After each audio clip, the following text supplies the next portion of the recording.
This is the first part of a really exciting trip, of a life-changing trip even. We took the plane from Melbourne.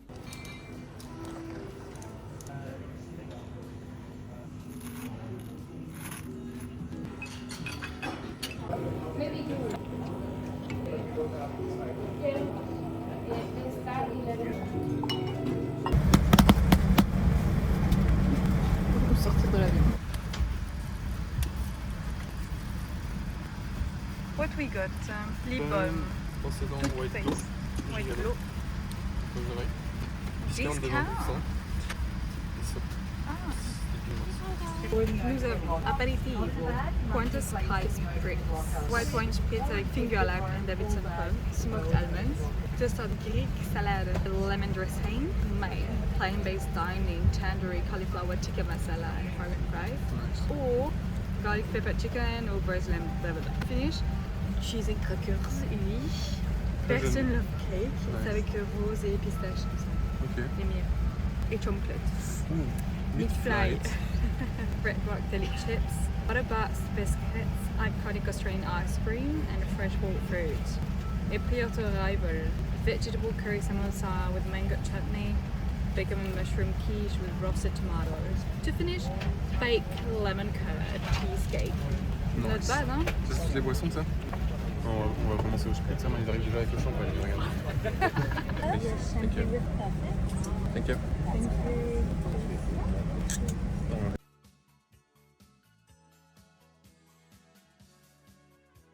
We spent 24 hours, even less than 24 hours, in Kuala Lumpur, in Malaysia. It was an in-between stop. First thing first, our suitcases, especially the big ones, stayed in Singapore. So we landed around 10 p.m. and we had to fill out a sheet to say that, well, we have lost our suitcases. And they said that the suitcases are going to arrive later on at night after the last flight, and that we will get them for sure the next morning. Guess what? But anyway, we checked in.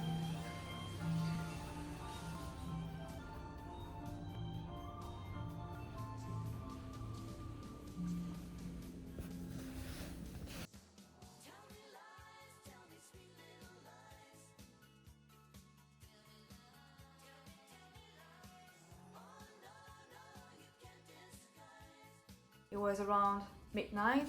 The airport is quite far from the city center. You can count about 1 hour or so. When we arrived, we checked in and we directly went back out, and we decided to go within this neighborhood, really famous neighborhood, where there is one main street with a lot of things going on, a lot of bars and a lot of people waiting for things. Yeah, there is a lot going on in this street, but we went a bit further where there is a food street market, a bunch of restaurants. We both are vegetarian, and if you want to eat something warm, something salty, savory, it was really tricky. If you do not eat fish, seafood, meat, can be really tricky. There are heaps of fruits, but for a warm meal, not really. We ended up at the local McDonald's ordering a bowl of rice with the sambal and a bit of a corn on the side. That was it. But we were so impressed to see that there were so many people outside, and it was 2 a.m. Children, families just hanging in the street. Crazy.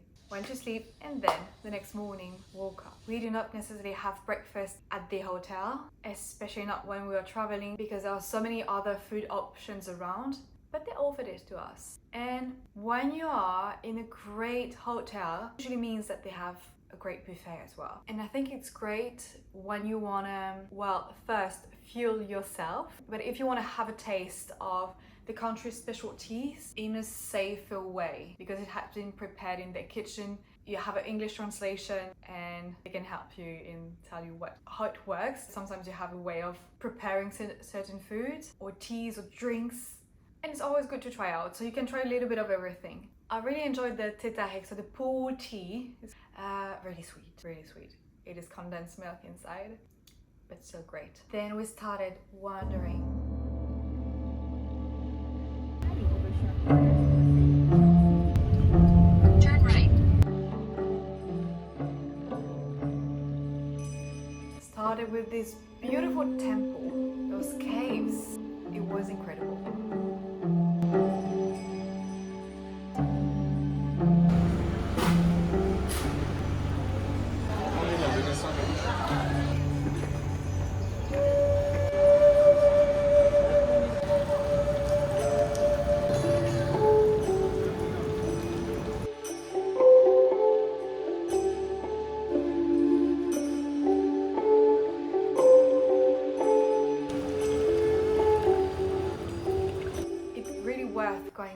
and try to go quite early so there won't be so many people. And be super careful. Do not, I repeat, do not carry a plastic bag with you, especially if there are fruits inside. The monkeys, they're just gonna rip it off at your own risk.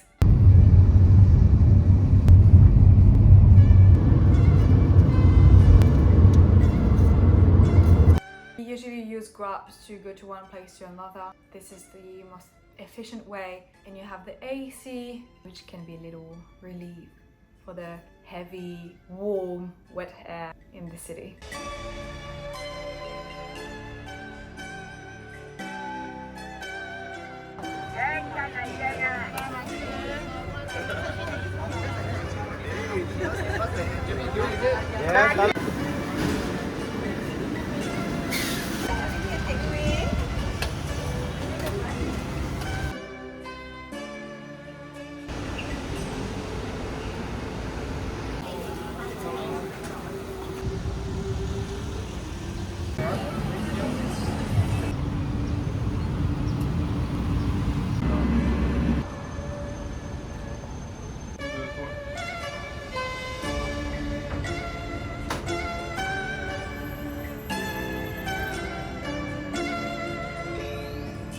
We tried various places to try the national dishes. We have so many pins on our map and we just travel to see or maybe one temple, but most of the time there are cafes or food places or concept stores or design stuff. We felt that Kuala Lumpur was quite well developed, especially if you compare it to another big city from Southeast Asia like Bangkok. We felt that it was so much more well organized. We went into a huge mall where you can find Louis Vuitton, Prada, Dior, Chanel, all of them. And when we were in this mall, this is when it started pouring rain, but we needed to get back to the hotel to pick up our one suitcase and go back to the airport to go to the final destination. So we couldn't grab a Grab. We ran to the hotel under the rain. It's been 42 hours since we are in those clothes anyway. Let's just go straight to the hotel, pick up our suitcase, order a Grab that will bring us this time to the airport. And if you remember our suitcases, we have been in contact with them for the whole day, and we said at the end, please keep them at Terminal 4 where they are. We will arrive at 5:30 to pick them up and then take our flight. Okay, we arrived at Terminal 4. This part is for you to have an understanding of the situation because we had everything bad going on. It's part of traveling, but just that we went through that, so you do not have to, or you will probably know how to react. People are non-confrontational there. They won't tell you the truth. They are pretty chill and not necessarily find a solution. So we arrived there, Terminal 4, in front of the security, and the guard said, you can enter. You need a day pass.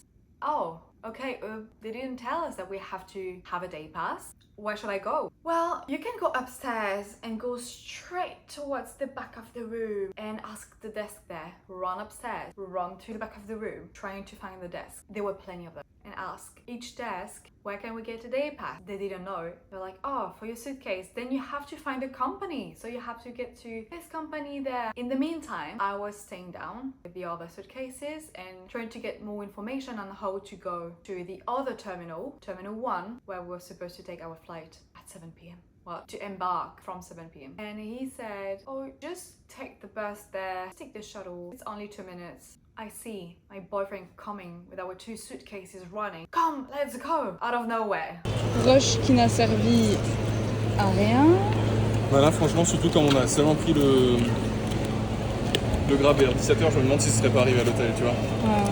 So we run with our big suitcases towards the bus. Like, just go straight, you will see this boutique and then turn there and it's here. So we're running. It wasn't well written. I'm not making this up. I swear you can't see anything. You do not know which bus you have to take. You have to guess and to feel it. So we went outside. We asked some people that were waiting. They were like, yeah, we think it might be here. So wait with them. Then the bus came. Second story. We were in the bus. He goes on the highway. I'm like, hey, it's been a bit more than the 2 minutes he told us. He re-enters. The bus enters in Terminal 1, but he stops at a random parking, like a huge parking where people are leaving their cars. So a big P&R parking. Driver is taking a bag of chips and saying, I'm having a break. Ok, le mec il a le droit à sa pause, mais... Tu me dis qu'est-ce qu'il fait le conducteur du bus? Get off of the bus and just eating his snacks. And a guy beside us, he was also pretty chill but fuming. What's going on? And everybody else in the bus, of course, they were like, hey, we got some flights. And the guy beside us, he had a bus to take at 6:30 and it was 28. We finally arrived at Terminal 1. Had one for security. We had to get up to the top of the airport. We arrived at the front desk, 3rd story. Hi, mister. Yeah, beautiful. So you can go, but she can't. I can't. I couldn't. Because when we did the booking, we had a mid-spell. We saw that and directly called. Said, hey, we have just 2 letters inverted. And they say, yeah, it's fine, we changed it in our system. Guess what? They didn't change it. And they took so long. Like really, seriously, so long. They were on the phone. I'm like, okay, it's 7. Do we have a bit more time to embark? Okay, do we have other securities? Anyway, then it brought us to another counter. Hey, you told us that it was okay. We have the confirmation. This is the second one. Isn't it enough? Yeah. Hey, that's not our problem. We have the confirmation. Can we please have the ticket and run? We had to pay. Not for the full ticket, for the changing name things. So that was okay. But then we're like, hey, you need to let us go now because it was 7:30. So yeah, we run again. So we went through the securities because we had so many of them, a bit small ones, not like the full where you take everything out, just like you pass through a door, put your suitcase somewhere and bam. And we arrived at the gate into what I will call a glass box, which means that it's been more than 4 hours that we are running everywhere. In front of this glass box, you had 1 bathroom, 1 snack corner with water, and we couldn't get out. We couldn't access it. And when we arrived, they said, hey, Bayi untuk menaiki pesawat terlebih dahulu. Penumpang-penumpang lain diminta duduk sehingga pengumuman seterusnya dibuat. Terima kasih. the flight is gonna be delayed of 15 minutes, so we had to wait. Finally made it. We are in the plane, ready to arrive to the next destination in part 2. If you want some good spots for Kuala Lumpur, if you have any question, let me know. Yeah, still one of my first videos, so like it and follow me for the next adventures. And overall, hope you liked it. Thank you for watching and see you soon.